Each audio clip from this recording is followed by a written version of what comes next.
The Zephyrian Council had made their calculations with the cold precision that defined their species. The humans of the desert colony Kepler 442b were scattered, primitive, barely surviving in the harsh wastes of their adopted world. Intelligence reports showed nomadic tribes using salvage technology, subsisting on moisture farms and cave dwellings. Easy prey. Commander HFY studied the tactical display aboard the flagship Stellar Dominion, her 4 eyes tracking the projected invasion routes. The conquest should be complete within 3 solar cycles, she informed the assembled fleet commanders. These desert dwellers pose no significant military threat. The first wave of Zephyrian dropships descended through Kepler 442b's amber atmosphere, expecting to find frightened refugees huddled in their settlements. Instead, they found empty camps and an eerie silence that stretched across the dunes. That silence shattered when the humans struck what the Zephyrians had mistaken for primitive nomads were actually the scattered remnants of the Terran, colonial Marine Corps, veterans of the Proxima Centauri campaign, survivors of the Europa Rebellion, hardened soldiers who had fought in environments that would kill most species before they could draw breath. The desert hadn't weakened them. It had forged them into something deadlier. Master Sergeant Elena Vasquez crouched behind a crystalline rock formation, watching through her scope as the alien formation advanced through what they believed was an undefended valley. 30 years of military service had taught her to recognize overconfidence, and these creatures reeked of it.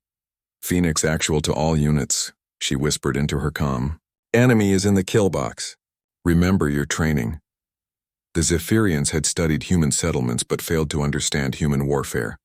They expected linear tactics, direct confrontation, the kind of honorable battle their own culture preferred. They got something else entirely. The attack began not with the thunder of conventional weapons, but with the geological violence of a world turned hostile. Carefully placed charges collapsed the valley walls, creating an avalanche that buried the lead elements of the Zephyrian advance. Simultaneously, hidden positions throughout the canyon system erupted in coordinated fire. The humans had spent months preparing this moment, turning their supposed weakness into their greatest strength.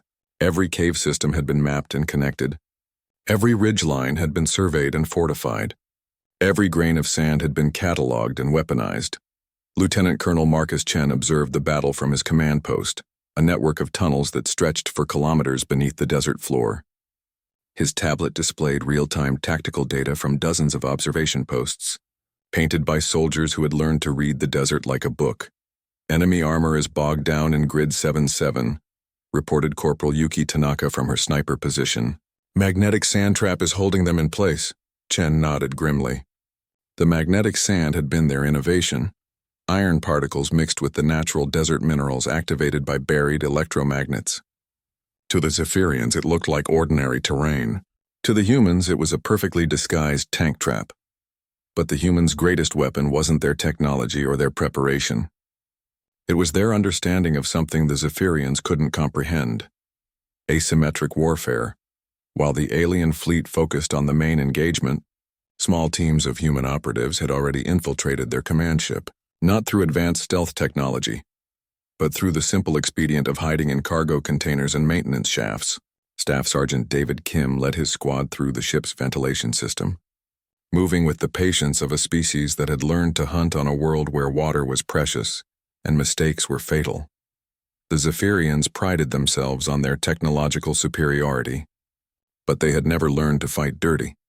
Their honor-bound military doctrine had no answer for humans who would crawl through sewage systems to plant explosives, who would sacrifice themselves to take out a critical system, who would turn their enemy's strength against them with the casual efficiency of a desert predator. Commander HFY watched in growing horror as her tactical display dissolved into chaos. Her forces were trapped, scattered, and being systematically destroyed by an enemy that seemed to be everywhere and nowhere at once. The primitive desert dwellers were coordinating a military operation that would have impressed the finest strategists in Zephyrian space. "How is this possible?" she demanded of her intelligence officer. The answer came in the form of a transmission from the human commander, broadcast on all frequencies. The image that appeared on their screens showed not a desperate refugee, but a scarred veteran wearing the insignia of battles fought across a dozen worlds. This is General Patricia Morrison. Terran Colonial Defense Force, the woman said, her voice carrying the weight of absolute certainty. You came here expecting to find broken survivors. Instead, you found soldiers who have been fighting impossible wars on impossible worlds for longer than your species has had spaceflight. We didn't choose this desert because we were weak. We chose it because it reminded us of home. The image shifted to show the tactical situation from the human perspective, a three-dimensional chess game where every move had been anticipated, every response prepared for. The Zephyrians weren't fighting scattered primitives. They were fighting a military force that had spent generations perfecting the art of winning wars they couldn't afford to lose. You have one option, Morrison continued. Withdraw now or join your advance force in learning why humans don't fight fair. We fight to win.